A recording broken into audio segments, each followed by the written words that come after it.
When we came to power, 1 in 4 of every pound being spent by the government was being borrowed. And that's not just bad for us in this room today, but let's think about our children and our grandchildren who would inherit those debts, and they'd be paying off the debts for our consumption, and that's not morally right either. We've got to deal with that. Hello. Hi, Victoria. My name's Susan. I'm a self-employed person running my own management consultancy in the Midlands.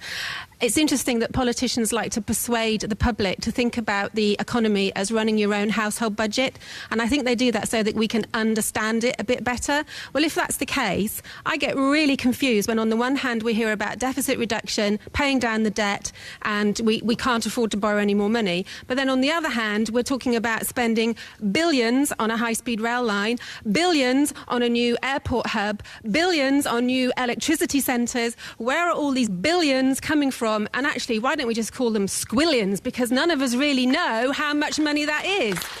And where's it coming from? Yeah, well, I can respond to that if I may. And I mean, you're quite right in terms of when politicians talk about billions and trillions and stuff, it's easy to get lost in that. And it's a hard time getting politicians to understand that in Parliament as well. So it is, I think the context to look at it under is that the amount the previous government was spending more than it took in taxes. I'll give you a billion number. It was in the last year that they left office was 156 billion. Let me put that in context for you. What does that means, look like if it was in the room? I'll tell you what it looks like. Does anybody know what 56 billion pounds looks like if it was stacked on a table? I'll tell you what it looks like.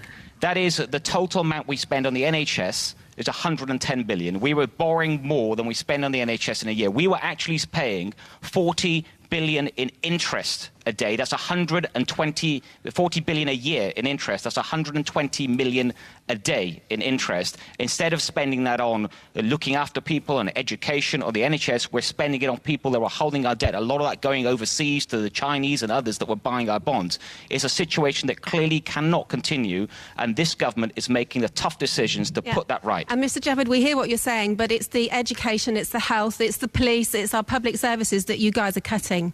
We don't need a high-speed rail line. We don't need all this money wasted on a high-speed rail line. It's a question about your priorities. Hello. Good morning. Simon Turney. I'm head teacher of Tamworth Enterprise College. Formerly a Staffordshire school, we now work within the Academy's Enterprise Trust. My question actually is about funding, and I'd be interested to know what the government would like to do to look at fair funding for all students. My own school is in receipt of a budget which is approximately £500,000 less annually than the average funded schools and £2 million a year less than the best funded schools. Why is it that we can invest in vanity projects like HS2, invest in foreign aid budgets which are going up, but we can't invest equally and fairly into all of the young people who are ultimately going to get us out of the mess we're in?